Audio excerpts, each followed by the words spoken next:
Let me interview all you guys. Kara, let me interview you guys. I'll interview you.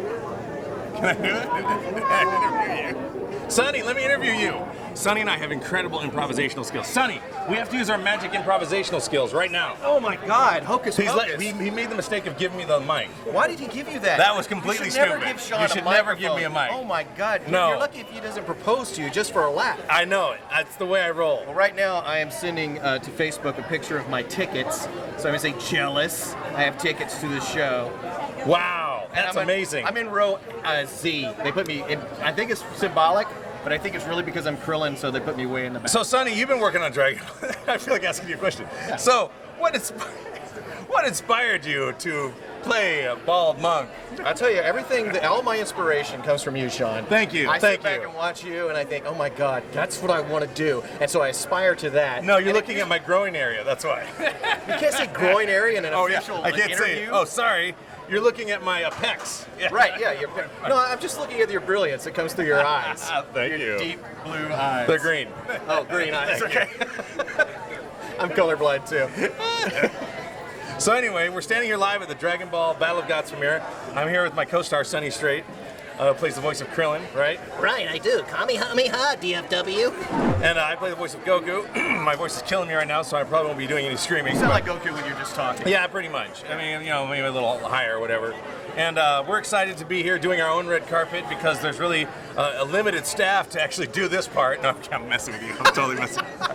Yeah, I'll be taking over the interviewing skill after this, and we'll pass it down the mic. And we're low on staff. So there's nobody here to actually do interviews for us. So. I'm playing the dual role of interviewer and actor. Well, okay, hang on a second. Let's switch places. Okay.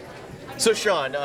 Hi. Oh, yes. You've been in this business since this business was a business, right? That would put it sometime in the late 1800s. Well, whenever recording technology. Yeah, the first. Yeah, I think Thomas Edison did the first anime. Right. It was back in 1920. 1920. That's right. That's right. That's a Kamehameha. So you know what I was pondering the other night? Yes. Actually, it was last night. I was thinking about the word parakeet, and I was thinking, is a parakeet a less advanced, less educated version of a larger animal called a keet? Much like a paralegal or a paramedic is like a major keet, like a minor keet. Well, no, like a parakeet's like a paramedic or a paralegal, which is right. which is a smaller version of a doctor. Like they don't have the education of a doctor, so which I am sure all the Dragon Ball Z fans are wondering as well. And the origin of parakeet. And a parakeet is a mini. And somewhere there's a creature there called a keet, which is like totally badass that has more badass powers than a parakeet might. And that's what I was thinking. Oh, I'd hate to see a keet in a dark alley. Exactly. And what is? Let that be a little safety lesson for you all. Do not look for keets. Are you supposed to ask us questions, by the way? I was letting go with it right now. All right. So he's going to ask us questions. I'm here with Sonny Strait.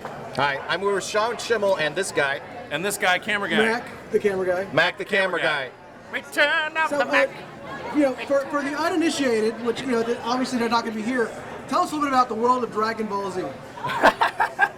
So wait, Todd Habercorn asked me the same question, and I was explaining it from the beginning of the saga in great detail, and his head was spinning. It was like explaining Star Wars to someone who'd never seen it. So we should do that, actually. Okay. Dragon Ball Z is a story of a little boy named Goku. True. Who is sent to Earth to destroy it. Except that when he arrives here, he gets knocked on the head. Yes. And it discombobulates his brain. His evilness. And it says it becomes all good instead of all evil. And he's sent there as a baby because Saiyans are so powerful that even as babies, they're capable of destroying worlds that are at our level of technology and weaponry versus other worlds where they send older Saiyans. So anyway, he shows up on Earth.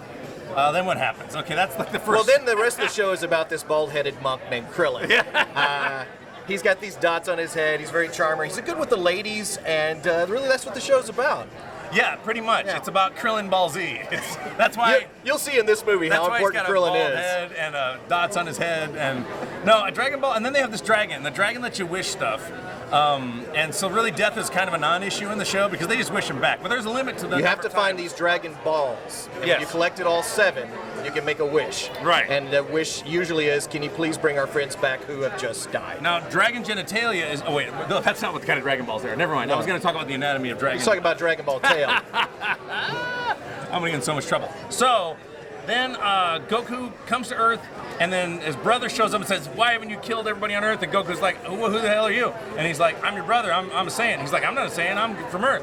and he's like, "Screw you, get off my planet." And then they have a big fight. None of that's really important. The important issue is there's Goku, and he's just trying to save the Earth from being destroyed Yes. over and over and And they over have again. energy powers and blasts, and they power up to levels beyond 9,000. And they have great costumes. Great costumes. You know what just dawned on me the other day when I was shopping for carrots?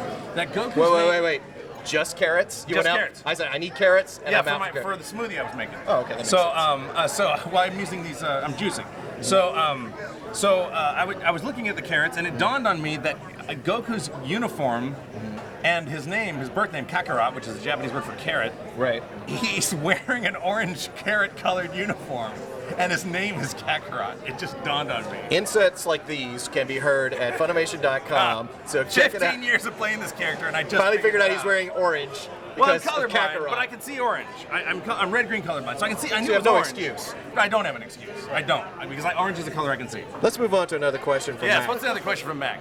What is the art of doing a character voice? I mean, there's like, this is a very unique type of skill and talent.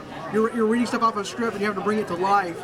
Talk about that, especially when people can't actually see you. They have to come through in your sound. Well, I appreciate that you appreciate that it is an art form in itself, and One of the highest art forms. I think so personally. Well, I mean, the basic art form is acting. Acting. But there's also puppeteering involved. Yeah. Because You can call it that. Well, because the screen has these mouth flaps that we have to match. So it's like puppeteering, except you're the puppet and the screen is the puppeteer. Versus a prelay show, which we have worked on prelay shows, but Dragon Ball Z is not one of them because it's a dub, where you get to just be an actor and just do it any old way you want, and within reason, and then they animate the mouth movements to your acting, You know, which is a freer form. It's usually more difficult to act to something that's already been recorded. True. However, we've been doing this for almost 20 years now, and Yeah. I find it sometimes easier to act to the screen. I'd rather.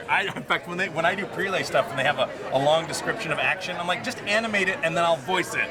Yeah. And I don't even want to mess with it, which is bad. Bad. You should not be that way. I'm looking at you guys. You seem to have a good chemistry. Could you actually dub his voice? Could you move your lips and you actually try Like to- doing my Sean Right now? impression, doing a Sean No, impression. he means like, you move your mouth and I'll do the voice. Okay, look at the camera.